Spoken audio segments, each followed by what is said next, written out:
Campaign worker Mo Finderbender has been drummed out of the Democrat Party after old tweets surfaced in which he suggested Democrats should, quote, mind our own business, unquote. In a series of tweets that were dredged up by reporters at the New York Times, a former newspaper, Finderbender said, quote, it always seems like we're telling people what they can eat, what they can say, even what they can think. Maybe we ought to just leave people alone and mind our own business, unquote. DNC Chairman Tom Perez said he was shocked to hear such opinions coming from a Democrat. He demanded Finderbender immediately clean out his desk, take off his clothes, and walk naked down Main Street while mobs of peasants hurled raw fruit at him, like in that scene in Game of Thrones where they pasted Queen Cersei's head on some other woman's exceptionally hot naked body. Perez said the party was currently searching for a hot woman to paste Finderbender's head on in order to get the proper effect. Finderbender tried to salvage his career by issuing a video of himself weeping and whipping himself with a scourge of thorns while he apologized, but the apology fell on deaf ears after the Times unearthed more tweets expressing such sentiments as, quote, live and let live, it's a free country, and reasonable people will disagree, unquote. CNN scheduled a 7-hour town hall in which Democrats gathered to denounce Finderbender. Kamala Harris, for instance, issued a statement by writing it in the sky with black smoke from her broomstick. The statement said, quote, to allow people to form their own opinions is not who we are as Americans. When I look at my baby nieces and think they might grow up in a free country, I tear up in a particularly manipulative way that I hope will make you vote for me, even though I'm clearly an evil witch, unquote. The CNN town hall was rumored to be continuing, though no one could confirm that without watching CNN. That's just not going to happen. Trigger warning, I'm Andrew Klavan, and this is The Andrew Klavan Show. I feel hunky-dunky, life is tickety-boo. Birds are winging, also singing hunky-dunky-doo. Ship-shaped, ipsy-topsy, the world is zippity-zing. It's a wonderful day, hurrah, hooray! It makes me want to sing. Oh, hurrah, hooray! Oh, hooray, hurrah! So for many years, I've been predicting, as you know, a religious rival that will trickle down from the intellectual heights. And I've pointed out repeatedly that the underlying logic that has led intellectuals away from faith has collapsed. In fact, I pointed this out so often that a hip-hop group called Hazakim has actually put my words to hip-hop music. That is right. I think the atheist argument is falling apart. Because science no longer supports the idea of atheism. I think in the age of Newton, even though Newton was a believer, it made sense to think, oh, it's a clockwork universe. Eventually we'll know the clockwork and it'll all make sense and we won't need a God. That's not the way it turned out. In fact, it has turned out that at the quantum level, the world is quite weird and consciousness and creation are very much connected. Thank you, Hazakim. The most important thing about that is I now get to wear gold chains and get tattoos and shoot people, which is everything I know about hip-hop music. And if there's anything else involved, I don't want to hear about it. But anyway, what would a true religious revival look like? Well, obviously, hopefully, it would help stem the epidemic of self-destruction, addiction, and suicide that seems to be sweeping through our country. I'd like to think it would make people a little saner about their sex lives, and maybe we'd even stop slaughtering unborn babies and telling ourselves it has something to do with women's rights. It would also be a good thing if we could begin to reclaim and reinvent the structures of family, community, and charity that allow us to shrink government and act as free people. But the reason God might help us do any or all of that is because in God, we see things whole. We've all noticed that smart people can be very stupid and simple people can be wise. Why? Because smart people are good at analyzing things, at taking things apart, and so they disdain to see them whole, as they really are, the way wise people do see them, even if they're not high IQ. Godlessness flatters the intellectual's powers. Without God, things, people, life itself are all just objects made of various pieces that can be taken apart and examined. Smart people are good at that, and so they think it solves everything. They're like car mechanics who dismantle your Maserati and then say, look, I fixed it. But no, a car is a thing entire with a purpose, and so are you. You're an entire moral entity made for a reason, and the only way to understand that entity and that reason are to study what your Creator looks like when you see him in a human face, which brings us, you guessed it, to our old friend, Uncle Jesus. Without God, no matter how smart you are, maybe even the smarter you are, the more you will find yourself talking crap. And that's why a lot of sophisticated people are being made to look like fools, while our unsophisticated President Donald Trump, even when he is foolish, keeps running rings around them. And that's what we're going to talk about today. What does the world look like when we just take Trump at his word? First, let's talk about Rock Auto, because Rock Auto rocks. And it solves the riddle. What do you do when your car stops running and you can't drive to the car parts store? You don't have to go to a car parts store. You go to rockauto.com. It's a family business. They've been serving auto parts customers online for 20 years. If you go to rockauto.com, you can shop for auto and body parts from hundreds of manufacturers. Get anything you need: brake parts, tail lamps, motor oil, even new carpet for an old car, for the car you drive every day. Everything in a few easy clips. RockAuto.com catalog is unique, remarkably easy to navigate. You can quickly see all the parts available for your vehicle and choose the brands, specifications, and prices you prefer. Go to RockAuto.com right now and see all the parts available for your car or truck, all the parts your car will ever need. Write Klavan in their How Did You Hear About Us box so they know we sent you. But before you do that, you have to know how to spell Klavan. So it's RockAuto.com and then Klavan. So I'm sure you've heard about this scandal by now. It's a scandal. It's just a ridiculous kerfuffle, as we used to say, where Trump said that, I talked about it before, Trump said this Hurricane Dorian might hit Alabama. That's one of the places it might hit. And everybody said, oh, we said nothing about it. We said nothing about Alabama. What are you talking about? This foolish Trump, this idiot. He must be insane. Let's invoke the 25th Amendment. Let's get him out of office now in impeachment. It was nuts. I'll just show you a little bit of this. Also, when Trump then put up a map and he was talking about it, somebody had taken a Sharpie and made it so the hurricane looked like it was going to hit Alabama. This is a tremendous scandal. Let's look at what's his name, Brian Stelter. He's on top of this, man. He has got this thing covered. This is cut 7. Brian Stelter really getting into the meat of this incredible scandal. Here's how I would frame it. This Alabama story was about the president failing a basic geography test. At the time he warned Alabama that Alabama might get hit, at the time of that tweet, this is the forecast his own government released at 11 a.m. This is the most up-to-date forecast at the time of Trump's tweet. And look at this track. It turned out to be spot on with Hurricane Dorian, right up the coast, just as forecast. Fantastic work by government forecasters at the National Weather Service. Anyone who can read a map knows what this shows. No one looked at this and thought that Alabama was going to be at risk. All right, nobody looked at it and thought Alabama was going to be a risk. Here, also on CNN, is Don Lemon reporting on the hurricane as it approaches. Cut 1. Many states that are under threat right now, Derek. At least 6, from the Carolinas right through Georgia coastline into Florida, certainly, and then also even into the Gulf of Mexico, Louisiana, Alabama, Mississippi. You need to be on the lookout.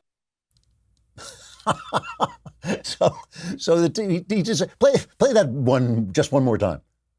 But there are many states that are under threat right now, Derek. At least 6, from the Carolinas right through Georgia coastline into Florida, certainly, and then also even into the Gulf of Mexico, Louisiana, Alabama, Mississippi. You need to be on the lookout.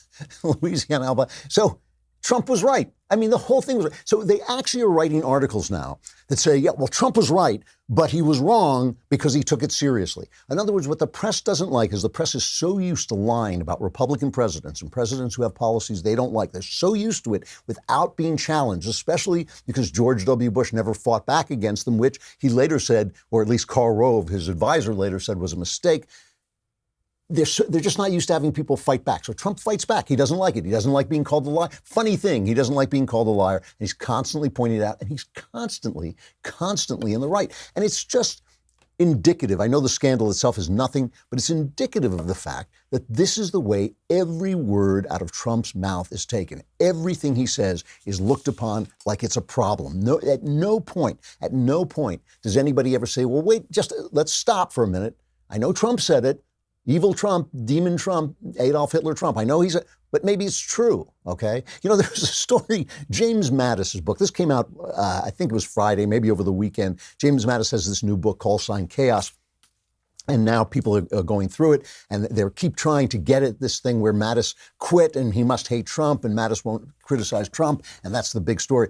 But buried in this is a story about a foiled bomb plot against a Washington, D.C. restaurant that was planned by the Iranians. It was supported by the Iranians. And Mattis writes in his book, had the bomb gone off, those in the restaurant and on the street would have been ripped apart, blood rushing down sewer drains. It would have been the worst attack on us since 9/11. I sensed, Mattis says, that only Iran's impression of America's impotence could have led them to risk such an act within a couple of miles of the White House, absent one fundamental mistake. The terrorists had engaged an undercover DE agent in an attempt to smuggle the bomb. The Iranians would have pulled off this devastating attack. Had that bomb exploded, it would have changed history. Now, this is under the Obama administration, right? So he wanted to respond. He thought we should respond. This was going to be an attack. Just the fact that it was foiled doesn't mean the attack didn't exist. It did attack. And he says, I wanted calculated actions to restrain the regime so it couldn't thrust us into a war. If you allow yourself to be goaded and trifled with, one of two things will happen. Eventually, a harder, larger fight will explode, or you will get moved out of the neighborhood. In other words, either the Iranians would destroy us, or we'd have to go to war in a much bigger way. He says, in my view, we had to hold Iran to account and strike back when attacked, but there was a reason for the administration's restraint. The Obama administration was secretly negotiating with Iran, although I was not privy to the details at that time. In other words, just like Obama closed down a DEA investigation into Hezbollah drug trafficking in America because he wanted to get his idiotic Iranian nuclear deal in place, just because in the same way he did that, he would not respond against an attack that would have been devastating to the United States of America, and he would not show Iran what's what because he did not want to get in his deal. This guy was a terrible president, and he was an incompetent president. It has nothing to do with him being a secret Muslim or from Kenya or hating America. It had nothing to do with it. He was incompetent because his ideas were untrue, and he was too big a narcissist to acknowledge it and change his ideas. And once he realized that everything was going bluey under Obama, once he realized that was happening, he just fell back on the old Democrat playbook of divide people into identity groups and set them against each other. When he started talking about, the police are killing black people. Untrue, but he sold it because the press helped him sell it. When he started talking about, poor little children who think they're girls can't go into the girls' room because they're really boys.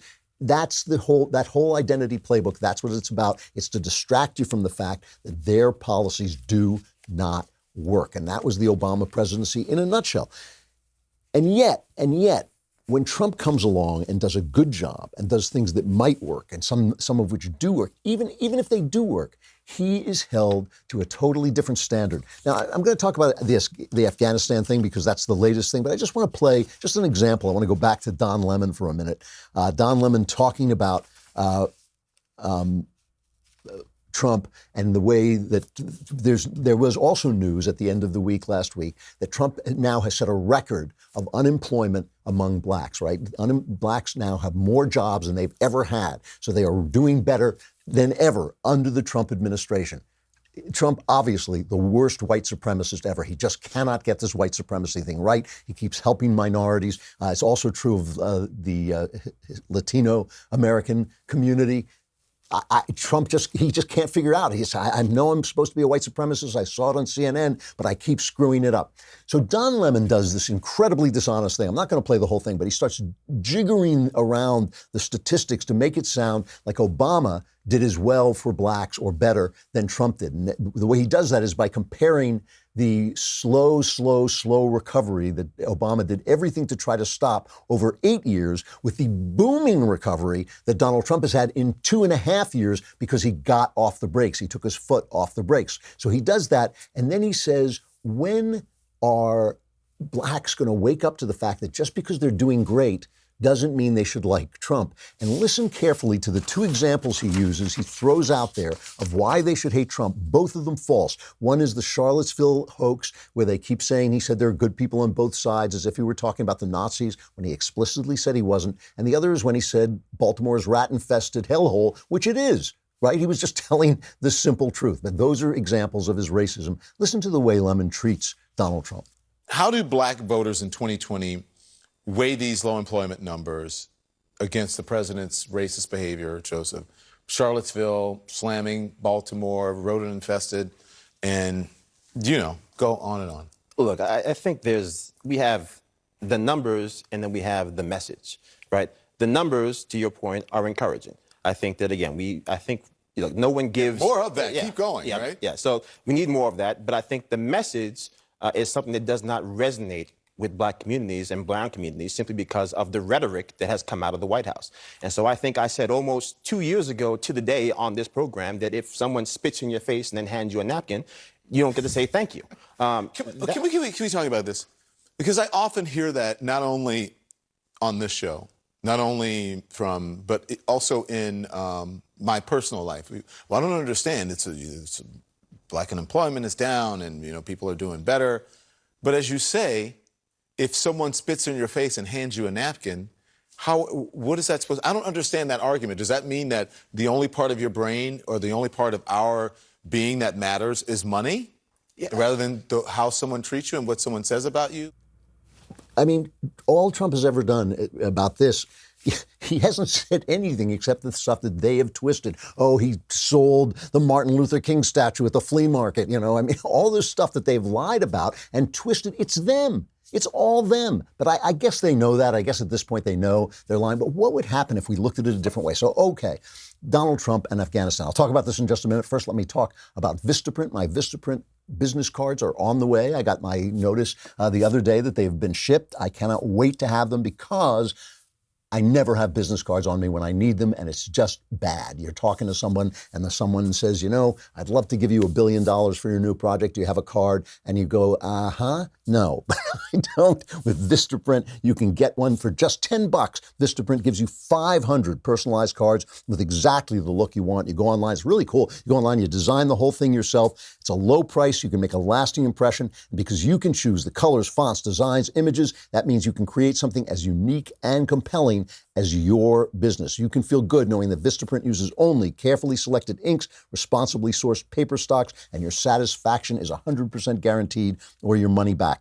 Vistaprint wants you to be able to own the now in any situation, which is why our listeners will get free shipping on all business cards, any style, any quality. Just go to Vistaprint.com and enter promo code Klavan2 for free shipping on all business cards, any style, any quantity, limited time offer. Who's Klavan 1? That's what I want to know. Who is Klavan 1? Own the now at Vistaprint.com, promo code Klavan2. That's Klavan and the number 2. That is promo code Klavan followed by the number 2. You support our show when you support our sponsors. But who is number 1? Who is number 1? I want to know. Anyway, so Trump revealed that he was going to have a Camp David meeting with negotiators from our old pals, the Taliban. And here is Mike Pompeo explaining to Jake Tapper why they were thinking of that.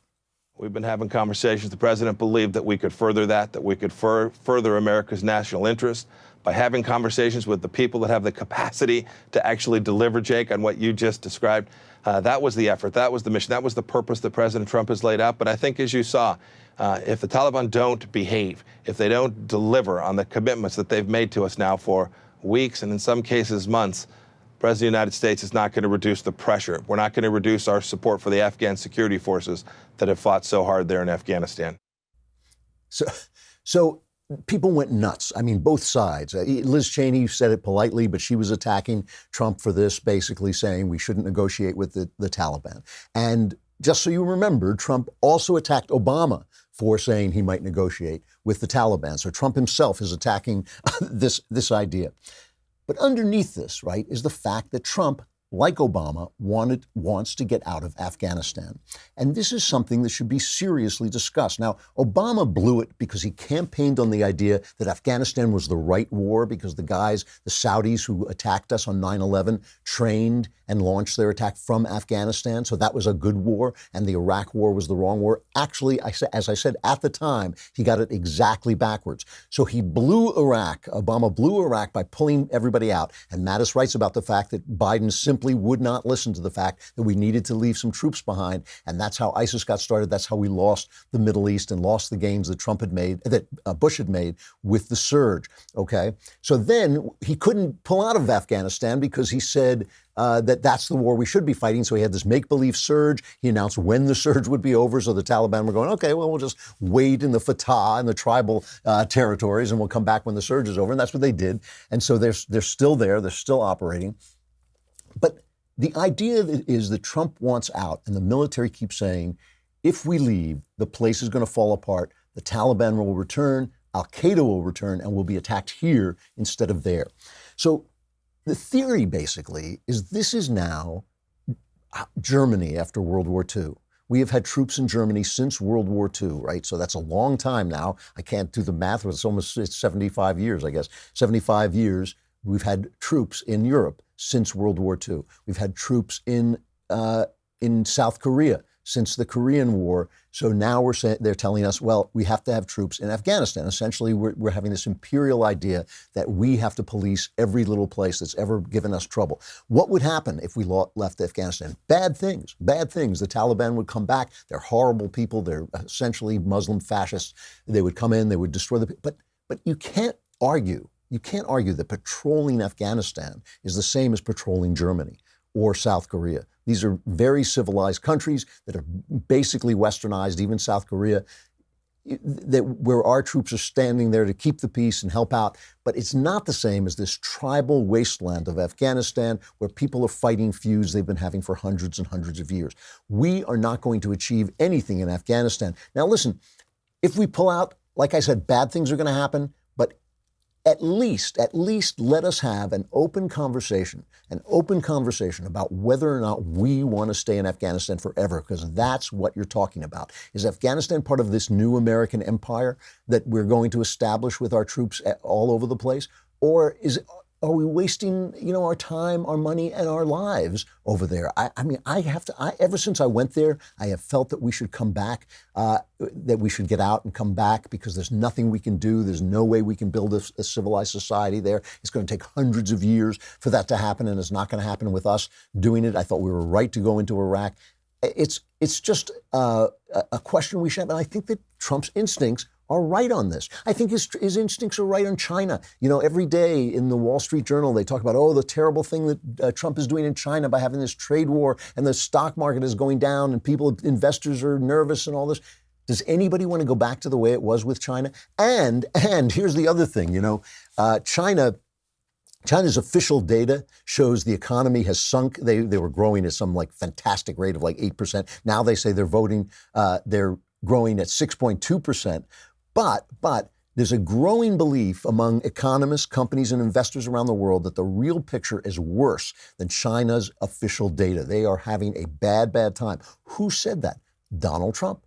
Donald Trump said it. He said, they're doing much worse than they think. And everybody's saying, well, they can wait them out because they don't have to deal with elections. They don't have to deal with democracy. And that's true. That's China's bet, that their authoritarian government can outlast our Democratic government, but who is making that possible? It's people like the Wall Street Journal who continually complain. Does anybody want to go back to the way it was with the Chinese before Trump got there? When Trump said, I'm the chosen one, kind of laughingly, he said, I'm the chosen one to negotiate with China. He was being absolutely right. He was being absolutely direct and honest, that he was the guy who got stuck with this because nobody else would do it, because the short-term problems keep people from thinking. In democracies, nobody ever thinks about the long-term benefits. They only think about the short-term problems. Trump is right about a lot of stuff. He's right about a lot of stuff, and he's right about a lot of stuff because he takes things as they come. He's not overthinking it. He thinks America is a great country. It is a great country. Does it have problems? Sure. But he thinks it's a great country. He thinks patriotism is a good thing. Why? Because patriotism is a good thing. He thinks the Chinese are screwing us. Why? Because the Chinese are screwing us. He thinks we should get out of Afghanistan. Why? Because we should get out of Afghanistan. And everything he says, they go nuts on. Now, listen, I'm joking about Trump being right about everything. Obviously, he's not right about everything. But if we stopped and just said, okay, the president says this, let's assess, instead of allowing this incredibly rabid press to jump down his throat every time he opens his mouth, we'd probably get a simpler and more accurate take on what's happening in the world. And, let's compare Trump to the opposition. I mean, the opposition that sat around and talked about Russian collusion. Here's another thing that Trump was right about. Trump has talked about, well, maybe it would be a good thing if we got along with Putin. Now, Putin's a gangster. He is a stone gangster. There's no question about it. But there's a guy, Codavilla, I think his name, Angelo Codavilla, writing in the Claremont Review of Books, who points out that Before the Russian Revolution, before the communists came in, Russia was run by a czar. And the czar wasn't always a nice guy. Like he says in this article, the guy Ivan the Terrible was called Ivan the Terrible. He wasn't called Ivan the nice guy. It's not a fully westernized country, Russia, but it is a Christian country. It is a country that we can get along with. It is a country in which the 70 years of the Soviet Union were, to some extent, an anomaly, and that Cold War is over, right? So maybe it would be a good thing. You know, guys like Kasparov, the chess expert and now dissenter, keep saying, well, we have to take out Putin because he's a gangster. But why is it our job to take out Putin? There are gangsters all over the place. Why should we be taking out Putin? In fact, our interests are a little bit more aligned with the Russians than they are with the Chinese. It might be a wise thing for Russia. Before, under the Soviet Union, we needed the Chinese as sort of a buffer against the Russians. But now we might be thinking about, hey, maybe we can get along with Putin, always understanding he's a gangster. Just keep him out of South America, and we'll stay out of the Ukraine, and we will get along, and we'll join up against China. That's not a terrible idea, and that's the kind of thing that Trump is talking about, but the minute he says it, oh, he's colluding, he's destroying our democracy, we have to impeach him.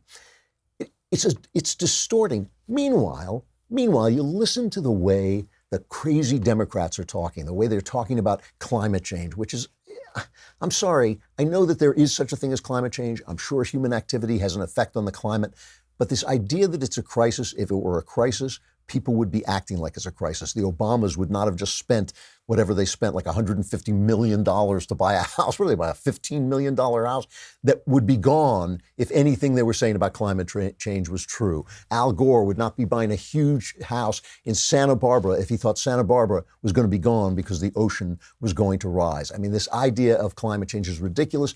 And the RNC, the Republican National Committee, put together a montage of all the people all the Democrats on CNN talking about what they would ban to stop climate change, which is really what it's all about. It's about them getting into our business.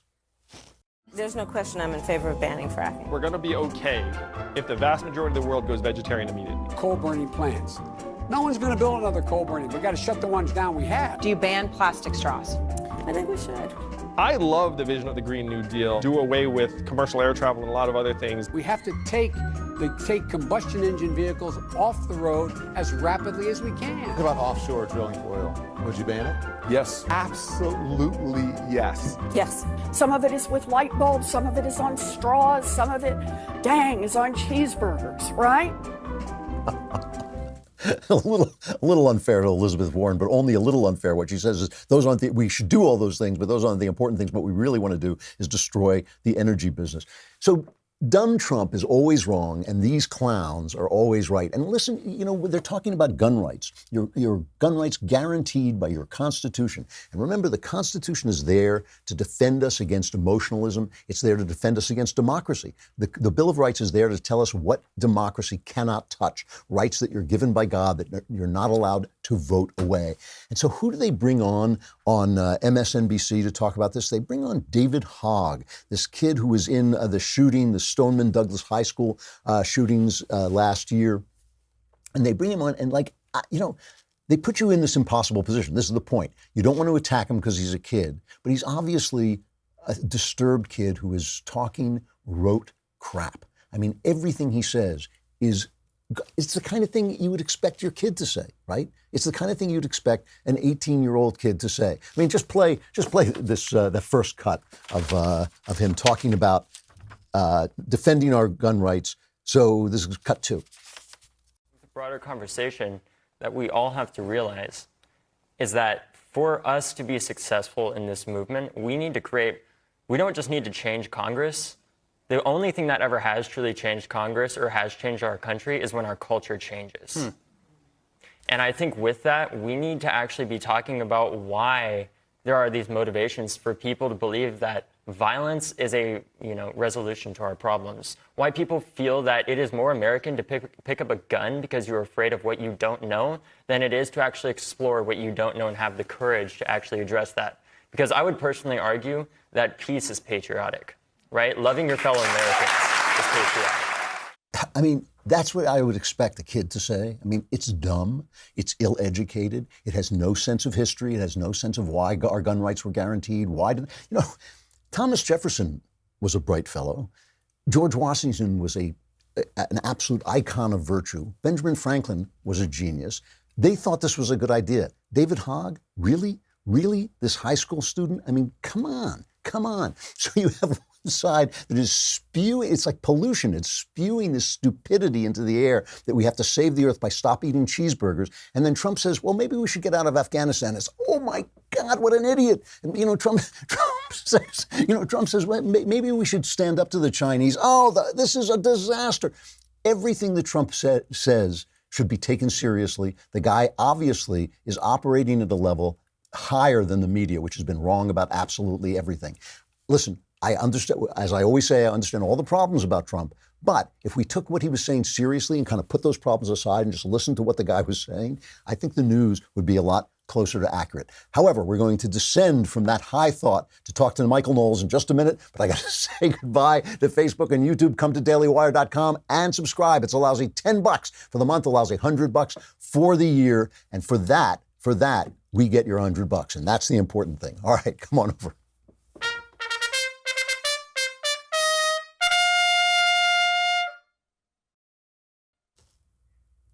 Knowles. Is that the author of Another Kingdom, I see? It is. Hey. We've actually started recording again. We have. That's why everything's falling apart. I know, the devil hates this. Your car fell My car apart. broke. The plumbing in my house. The plumbing in your house. I'm not even really joking. Every time we start doing Another Kingdom, the devil starts attacking us. I told you that when I gave the manuscript to my wife to read, the next day she came out and there was a organic glop on her car. It was about the size of bigger than a squirrel. It was like as big as a raccoon. We couldn't figure out what it was. It was just like something out of The Exorcist. Yeah, it dropped on her car. What shape is Moloch? I don't know. What shape are... So we're fighting. We are fighting the devil. Yeah. Knowles and I are fighting the devil. Yeah, no, we're doomed. But we're doomed. But we will get this story out. We will get this story out. Do you know when it's October? I think it's starting in October. And the thing is, all the devil can do, St. John Vianney talked about how the devil was a little idiot. All he can do is kind of bug you and scare you. But he's like the stupidest guy in the world, right? He decided not to worship God. That's probably a bad idea. That's right, and he was there. He was there. He actually saw the guy, Like, we have to have faith, but he was right there. Yeah. All right, but we will continue this. And you did, I hate to say it, you did a great job. In fact, it was, I think, you've done the first 2 seasons. I think this was your best performance. Yeah, I think, look, we've been in this story now for 3 years or so. I mean, you've been in it longer because you actually had to write the thing. Yeah. And it's really beautiful. This 3rd installment is, it's very rare. There are a few exceptions where the sequel is living up to the original. The Godfather is one of them. I guess the second Star Wars is pretty good. That's pretty much it. This story gets better every time. It actually is a 1,000-page novel. It did come out to be like one work, which I'm really happy about. Yep. Yeah. But let's talk about something important like fried chicken sandwiches. Chicken. You're right. But, I keep seeing this. It's Popeye versus Chick-fil-A. Yes.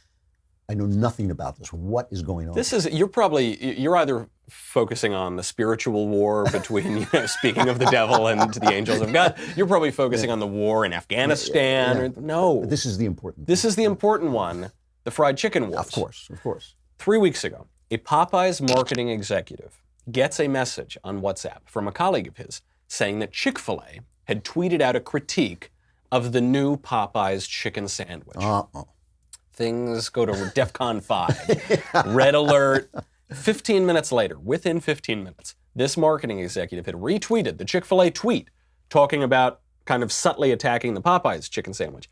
And Popeyes said, "Y'all good." What? What does that even mean? Them's fighting words, Drew. Y'all good? Those are fighting and this words. kicked off the great chicken sandwich wars. What will you tell your grandchildren? Where were you during the chicken sandwich Are these the wars? pictures? These are the 2 chicken sandwiches. Do you know which is which? I don't know. I guess one is, they're chicken sandwiches. We should test this. Yeah, go ahead. We should test this. Now, regardless of your opinion, we can get to that in a second, of which makes the better chicken sandwich. I have really nuanced and complex thoughts on this. Chick-fil-A won the war. Okay. So this tweet storm sent people flooding out to the various stores. But it is not just a matter of preference on who who won the war. No, we have to hate each other. You have to hate each other. And Chick-fil-A did technically win the war. Popeyes literally ran out of chicken sandwiches. Here are the headlines. New York Times, 15 minutes to mayhem, how a tweet led to a shortage at Popeyes. NBC, Tennessee man sues Popeyes for running out of chicken sandwiches. And this is my favorite from the Washington Post. A man pulled a gun to demand Popeyes chicken sandwiches after they sold out. Wait, isn't it good that they run out though? Doesn't that mean they're selling well? So technically, Chick-fil-A wins the war. Tactically, Popeyes has a major win here. They sold out of their chicken sandwiches. I mean, I know, by the way, that this man pulling a gun to demand Popeye sandwiches, I know it's true because in college I lived next to a Popeyes. I almost got shot at a Popeyes. There was a shooting at this Popeyes 1 hour after I left it. This is not raising my opinion of Popeyes. No, Popeyes, it's especially, it's good, but you get shot. I don't want to besmirch the whole corporation. The Popeyes in New Haven, not the most savory place in the world. So it is good. I mean, for everybody wins, right? They all sell sandwiches. At one point when Popeyes sells out, Chick-fil-A is sending its employees in North Carolina to hand out free sandwiches to the stressed out employees. It's really mean. Now, I like that, yeah. There was an estimate from the Apex Marketing Group. Said Popeyes got $65 million in free marketing out of this little stupid Twitter thing. And it's a tactical win for Popeyes in the sense that there really is no comparison between Chick-fil-A and Popeyes. Chick-fil-A is the most profitable fast food company per unit in the country. Popeyes, it doesn't even make the list. So any way that Popeyes can use Chick-fil-A's marketing to carry them is a big win for them. Beyond the chicken sandwiches, which, look, it does carry a lot of import for our culture. This tells us a lot about pop culture and politics in 2019. Popeyes and Chick-fil-A truly do represent political affiliations. You can see this with other fast food brands too. Chick-fil-A has come to represent, because of the hysterics of the left, which I think the owner of Chick-fil-A is a Christian. Yes. As a result of this, it has now been concluded that Chick-fil-A is like torturing gay people, is leading pogroms. He supported traditional marriage. Yes. While saying, just so we have the facts, while saying that he had nothing against gay people, he reached out to them. He simply thought that marriage was how it had been defined for thousands and thousands of years. By everyone, everywhere on earth for all of history. Right. But that's all he. I think he contributed to defeating Prop 8 or supporting whatever it was, and that was it. But he reached out to the gay community. He said, I love you. I'm nothing against you or anything like that. And he's been very civilized and decent. That's his belief system. Yes, and the left now is going to kick Chick-fil-A out of anywhere they can. They try to kick them out of universities. They tried to kick it out of Manhattan, even though it's one of the most popular stores in Manhattan. Which is because he doesn't apologize. Yes. I wish every corporation would pay attention, because it happened to Nike too with Colin Kaepernick. I was against them doing that, but they just didn't apologize. They stuck to their guns. Exactly. And but you do have to wonder, why on earth are chicken sandwiches being politicized? I actually kind of prefer the taste of Popeye's chicken sandwiches because they're greasier. It looks good. I've only had Chick-fil-A. So yes, they're both very good. Yeah. Popeye's is more disgusting, which for fast food makes it better. That is what you want. Yeah, that's what. But because there are these political connotations now, you have to choose sides. And you say, why do you have to choose sides on your sneakers? Why do you have to choose sides on your chicken sandwiches? I think it's because Americans no longer share much of a common culture. We don't go to the same churches. We can't even agree to salute the flag. We don't really have a lot in common. We don't watch the same TV shows. We don't watch the same movies. And so every little detail in the culture becomes tribalized and politicized. That's a really interesting point. It's also in a way, it's part of the whole system, because, when you're promoting fiction, you can't get on TV. You cannot get on TV to promote a novel and just say, this is a really entertaining novel. You'll love it. It's exciting. It's like this or this. You can't do it. You cannot get a birth unless you can find a source of controversy. So that's why, for Mel Gibson, it's like, oh, is this anti-Semitic? He loves that stuff. I mean, maybe it was hard on him when it happened, but he knew that was promoting the Passion of the Christ. And now the Joker is coming out, and people, they love it. These guys are saying, oh, the Joker, it glamorizes incel violence. It's like, it's the Joker, it's a comic book movie. That we've had for 60 years. But the only way you can sell it is through controversy. And maybe you're right. Maybe it's because we have to make everything into a tribal warfare. We do. It is, and it's our fault. H.L. Mencken said democracy is the theory that the people know what they want and they deserve to get it good and hard. And so this is reflected in our corporations, which serve the customers. The customer is always right. Yeah. And it's reflected in our politics, because the politicians in a democratic republic are a reflection of who we are. This ultimately, though, shows you a shallow society. I mean, C.S. Lewis made this point where he said, a society has to worry about politics, like a sick man has to worry about his sickness. If you don't pay attention to it, it'll kill you. But if all you worry about is politics, then you've lost the point in the first place. And, the point of politics in our country is so that we can enjoy chicken sandwiches. You're absolutely right about this, and it's the reason the right can't address the culture, because the only way they can think to address the culture is in a fighting fashion. So let's, like, these people are normalizing homosexuality. So what are you going to do? You're going to write books in which all the gay people are evil? That's ridiculous. That's not, art is supposed to be humanizing. It's supposed to approach every person as a whole person, as an actual entity, even evil people. Even you read Macbeth and you come away thinking, like, oh, I get it. I get where Macbeth is coming from.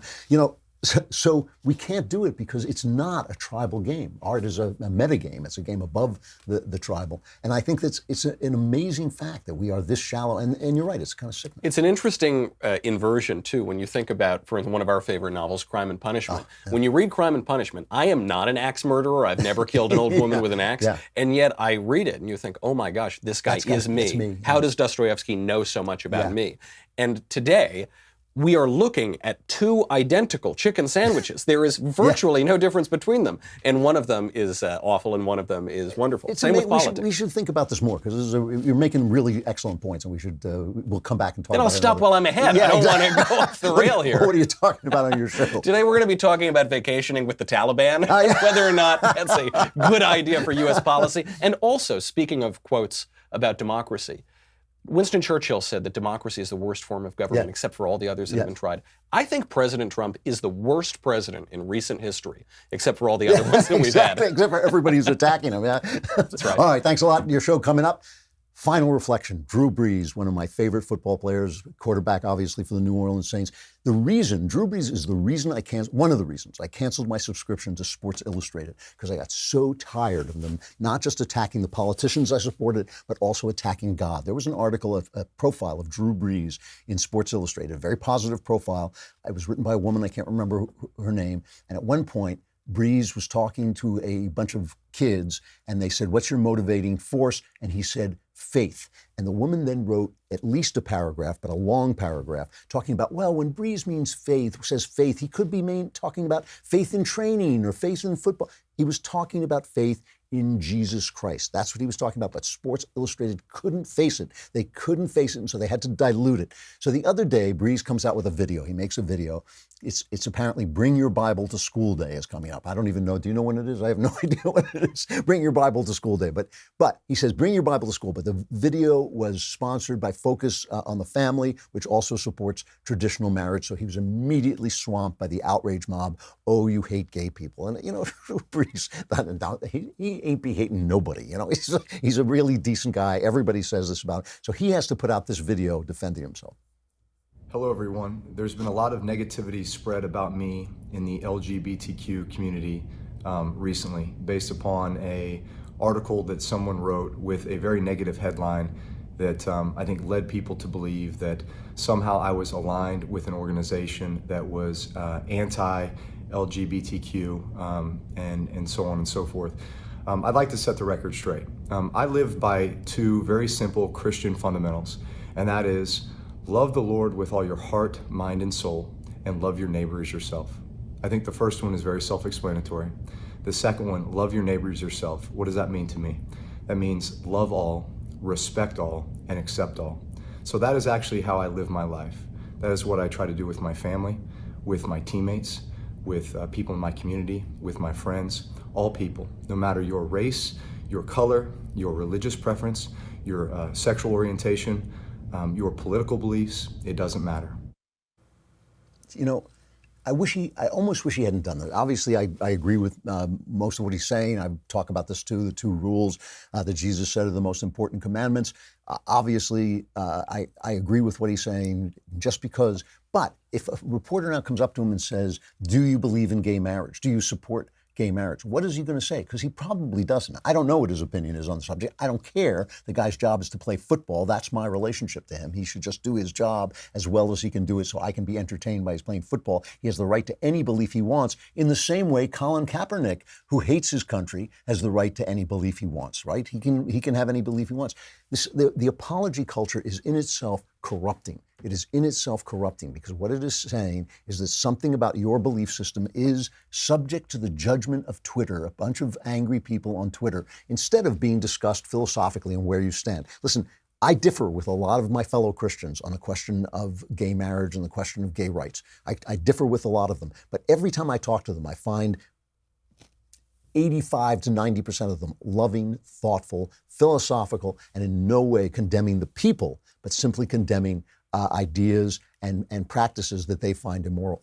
That's not bad. It's not a bad thing to debate those things and talk about them and allow people to hold them and address each other in love. If we're going to have a tribal society in which we can only deal with ideas through hatred, we're not going to be around for very long. Listen, I don't think it's going to stay this way. I think things are going to change. I think that the left, I'm watching the left. The ideas they're talking about are outdated. They've failed already. I do not think they're going to win. I do think we're going to have to get past this, the Trump administration until the waters smooth out a little bit. But mostly, we're going to have to reform the press and the entertainment industry so that every voice in our ear is not coming from one direction.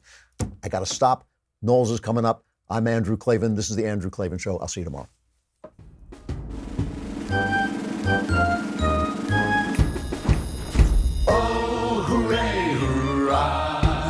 The Andrew Klavan Show is produced by Austin Stevens and directed by Mike Joyner. Executive producer, Jeremy Boring. Senior producer, Jonathan Hay. And our supervising producers are Mathis Glover and Robert Sterling. Assistant director, Pavel Wydowski. Edited by Adam Sayevitz. Audio is mixed by Mike Cormina. Hair and makeup is by Jesua Alvera. Animations are by Cynthia Angulo. And our production assistant is Nick Sheehan. The Andrew Klavan Show is a Daily Wire production. Copyright Daily Wire 2019. The good news is that President Trump has called off secret talks to negotiate with the Taliban at Camp David days before 9/11. The bad news is that President Trump had invited the Taliban to Camp David just days before 9/11 in the first place. We will examine foreign policy follies from Barack Obama to James Mattis all the way up to President Trump. Check it out on The Michael Knowles Show.